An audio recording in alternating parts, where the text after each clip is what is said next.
हा,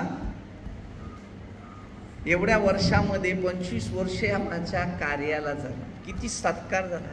आता जर लग्न असतील, दोघांच्या लग्नाचं 25 वर्ष झालं असतील तर बापरे बापरे काय गिफ्ट घेऊन आले असते त्या पत्ता नाही. बापा बापा बापा अरे 25 वर्ष आमच्या भविष्याला झालं, फक्त आमचं परिवर्तन नाही. ना कधी आंधळे लंगडे लुल्यांना आम्ही आमंत्रण केलेलं की आमची 25 वर्ष आमच्या जिंदगीला पूर्ण परमेश्वरी सांभाळलेलं. तर आज या गरीब लोकांसाठी काहीतरी करूया. कोणीच माणूस सल्ला द्यायला नाही की या गोष्टी भविष्यात एवढी वर्ष तुम्ही आम्हाला सुरक्षित दिलं, सांभाळ दिलं, मार्गदर्शन केलं, घडवलं, कधी आमच्या लोकांना जाणीव झालेली नाही. हालेलुया. नेहमी जाणीव ठेवा, कृतज्ञ बोलतात शास्त्र. म्हणून पवित्र आत्मा योहान 14:26 मध्ये असं दिलेलं आहे, तो तुम्हाला शिकवेल. हा पुढे घे बच्चा. हे वचन तुम्हाला तुमच्या मुलाबाळांना जे लांब आहेत त्या सर्वांना, म्हणजे जितक्यांना परमेश्वर आपला देव तो स्वतःकडे बोलावीन तितक्यांना दिलेला आहे. समजलं? आपल्याला देव बोलवत होता, आपल्याला दिलेला आहे. आज एक माणसं प्रार्थनेत कमी होत माहिती आहे तुम्हाला. प्रकटीकरण 12:12 तुम्ही सैतानाला जोडीला घेऊ शकता, मग देवाला थोडा घ्या ना. ऑलरेडी त्याचीच माणसं आहेत, पण येशूने आम्हाला मौलाने विकत घेतलेले. खरंच पहिल्या पत्रामध्ये 6:19-20 वचन सांगितले. विकलेलं आहे त्याने, विकत घेतलेलं आहे. पहिलं त्यांनी खरेदी केलेलं आदाम आणि एवेच्या द्वारे. साप त्याचा पार्टनर होता. सापाला त्याने पटवलं आणि त्यांनी एवेला जाऊन पटवलं. एवेने आपल्या नवऱ्याला पटवलं. अनन्याने सफीरा बघा, त्यांनी पण एकमेकांना पटवलेलं. हालेलुया. पवित्र आत्म्याशी लबाडी नाही करू शकत. प्रेषितांच्या कृत्यामध्ये स्पष्ट 5 अध्यायामध्ये स्पष्ट दिलेले, स्पष्ट भाषा आहे त्याच्यात. आम्हाला काय शिकायचं आहे, हे पहिलं शिक्षण आत्मिक गोष्टीच्या द्वारे बनायचं आहे. आणि जर आम्ही आत्मिक गोष्टीवर खरोखर मनचिंतन केलेलं आहे तर देवाचा आत्मा आमच्या शरीरामध्ये प्रवास करतो. आणि जर प्रवास करत आहे तो पवित्र आत्मा तुम्हाला जीवन देईल. आम्ही कोण असे आहेत का पवित्र व्यक्तीच्या लोकांबरोबर जाऊन पवित्र आचार विचाराच्या बाबतीत थोडंसं ट्रेनिंग घ्यावं किंवा शिकावं? सगळ्यांची क्लास आहेत, फक्त आध्यात्मिक गोष्टीचे क्लास नाही आहेत. कोण व्यक्तीला स्वर्गात जायचं नाहीच. आज जर आम्ही सांगितलं आता शेवटची आराधना प्रार्थना घेऊन न जाऊया, आपण तो पुढे मारते धावत लगेच निघते. आज एवढी लवकर कशी प्रार्थना सोडली, हा पहिला प्रश्न येईल. बरोबर?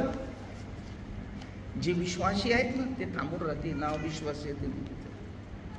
शेवट काळ आहे, फार खतरनाक काळ आहे.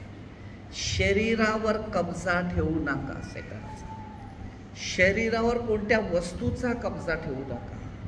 तर आत्मा, सामर्थ्य, अभिषेक आणि शांती, आत्मा आणि शरीर नेहमी प्रभूला द्या. तेव्हा तुमचं भविष्य काहीतरी चेंजिंग झालेलं दिसेल आणि तुम्हाला वाटेल की आजच्या काळामध्ये आमचं भविष्य वचनाद्वारेच आहे. आणि हेच वचन तुमच्या सगळ्यांना कामाला येणार. जरा तर 2:17 बघा. प्रेषितांच्या कृत्य 2:17. देव म्हणतो शेवटल्या दिवसात ते असं होईल की मी मनुष्य मात्रावर आपल्या आत्म्याचा वर्षाव करीन, तेव्हा तुमचे पुत्र व तुमच्या कन्या ओढ देतील. या शेवटल्या काळामध्ये पुत्र आणि कन्या संदेश. कारण जी व्यक्ती देवाच्या वचनावर किंवा त्याच्या शिक्षणावर किंवा त्याच्या नियमावर विश्वास ठेवून चालतो त्यांनाच फक्त एक गिफ्ट मिळेल आणि ते कार्य करते. शेवटल्या म्हणजे आता या शेवटच्या काळातली बरेच पुत्र कन्या परमेश्वराच्या वचनामध्ये रुजत चाललेले आहेत.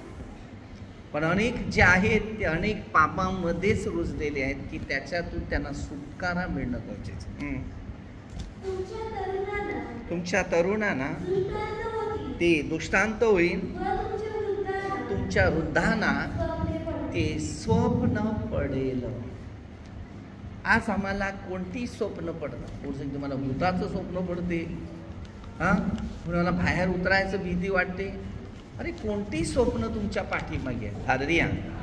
मग या स्वप्नाचा अर्थ तुम्हाला कळा पाहिजे. जर आम्ही आध्यात्मिक शिक्षणात आहे, एका सामर्थ्यात आहे, एका अद्भुत गोष्टीत आहे, तर पवित्र आत्मा आमच्या शरीरामध्ये एक मजबूत रीतीने कार्य करत आहे.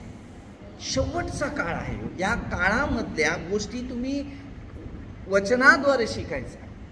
कारण प्रभूचं वचन सरळ शिकवत आहे की शेवटल्या काळात कठीण दिवस येते आणि हे कठीण चाललेलीच आहे. याच्यावर तुम्हाला अनेक प्रश्नातून सुटकाराचं चित्र बनवायचं आहे आणि तिकडे पवित्र आत्मा मार्गदर्शक करणार आहे. आणि जो मार्गदर्शक पवित्र आत्मा करेल तर आपलं शरीर पवित्र बनेल आणि मंदिर पण पवित्र बनेल, अभिषेकमध्ये बनेल आणि शांतीमध्ये पण बनेल. कारण देव आशीर्वादित आहे. हालेलुया. तर विश्वासाने पुढे चला तर प्रभू तुम्हाला मार्गदर्शक करत. आपण छोटेसे एक प्रार्थना घेऊया. परमेश्वर पिता, सर्वांचा हृदय जाणारा परमेश्वर, त्या सर्वांना आरोग्य दे, शांती दे, सामर्थ्य दे, तुझा पवित्र आत्मा दे, सर्वांना स्वर्ग राज्याचा मार्ग दे. सर्व मंत्र लोक, आमदार लोक, सर्व पोलीस लोक दे. प्रभूचा आशीर्वाद आणि जे गेलेले स्वर्गीवासी त्यांचा आत्मा, त्यांचा कुटुंब प्रभूच्या आशीर्वाद व्हावी. आपल्या गरजा परमेश्वर पूर्ण करा. ही प्रार्थना प्रभू येशूच्या नावाने करतो. आमेन. हालेलुया.